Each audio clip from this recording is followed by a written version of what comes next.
So what kinds of things will we be seeing our students doing if they're demonstrating leadership? Well, again, they're going to actively guide others, individuals and teams, towards collective success.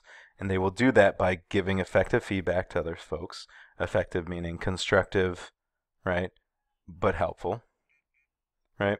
Finding middle ground, right? And that means compromising, be able to figure out what each side wants in a given situation, mediating, etc.